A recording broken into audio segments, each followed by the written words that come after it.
Hey there, I'm Justin McQuerry. I'm 24 years old. I have type 1 diabetes and I'm also a professional cyclist. Welcome to a day in my life. Perfect. I'm awake and first things first, coffee. So last night was about as perfect as it can get. I do pre-dose for breakfast, so get some insulin in. So today I'm going on a 3.5 hour ride, probably zone 2, sprints every half hour or so. Not the hardest ride in the world, but I still want to have a mostly carbohydrate focused breakfast. Mostly carbohydrates just because of the type of workout I'm going to do today.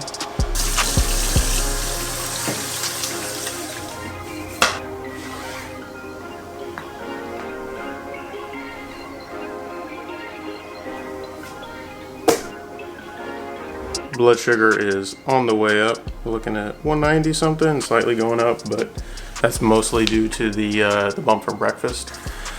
We will, yeah, I mean, obviously you're gonna keep monitoring it, but usually in the first bit of the ride, it's kind of when it starts to stabilize, and then the body gets used to exercising again, and it's a little more predictable at that point. But just keeping an eye on it and feeling for it, and trying to be as cognizant as possible so I can still do the workout I need to do.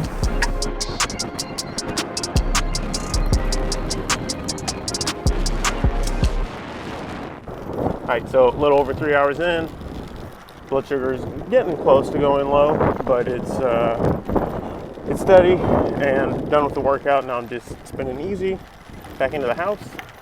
So I'm gonna snag a couple of shot blocks just to make sure I don't tank before I actually get home. Ugh, it's just loose in my pocket. Ugh. Oh, it tastes sweaty. That's disgusting.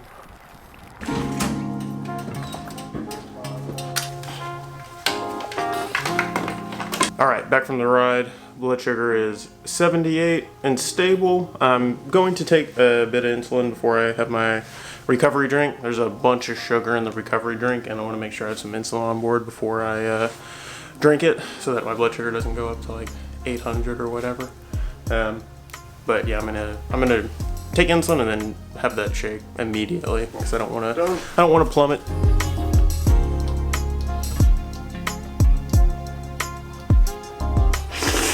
So over the ride, I only had one full-size Cliff Bar, one mini-size Cliff Bar, and 4 individual shot blocks. That's really not that much for a 3 hour and 45-minute ride, so I need to be really careful for the rest of the day and watch my blood sugar, because it definitely has the possibility to go low since I haven't eaten that much.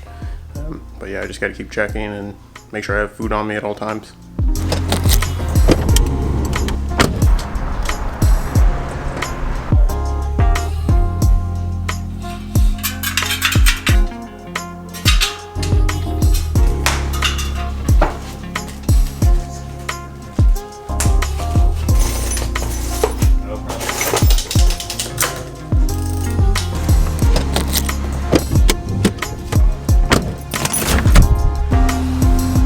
Alright, back home from work, and blood sugar is actually a little higher than I'd like, so I'm going to take a little bit of insulin now, and then I'm starting dinner now as well. I'm not going to take my full dinner dose yet because it's still going to be about 45 minutes or so before dinner's ready, and I think that's way too much time, especially still being pretty insulin sensitive now. I need to wait a little bit more before I do my pre-dinner bolus. But yeah, just a little correction now, and then get some food roasting, and then time to eat dinner. Insulin sensitivity is still pretty high, just a small correction, and blood sugar is dropping pretty rapidly. I did have a small snack, and dinner will be ready here in 10-15 minutes, so no need to eat more right now. But I'm also probably not going to give any insulin before dinner. I've already got enough insulin on board, so no need to do that again. All right, for dinner, we have roasted sweet potatoes with a shallot and some garlic on top of a big old salad with croutons and everything. Pretty good. All right, so just ate. Blood sugar still going down, pretty low now. It'll take a few minutes for all that food to get into my bloodstream, all the carbohydrates to bump back up. But I'm also going to have a little bit of quicker acting sugar now too. I have yogurt and honey because I like it and I want it, and yeah. Alright, and that's pretty much it for the day. Right now, I'm just gonna chill, turn my brain off, really not do anything for the next couple hours. I always try and make sure I don't have any activity in the couple hours, at least an hour before going to bed. I want my blood sugar and whatever's going on inside my body and metabolism to level out as much as possible so that I can have a nice even night of blood sugars. I don't want to eat anything or have to correct right before going to bed because it's definitely more unpredictable when you're asleep, because you're asleep.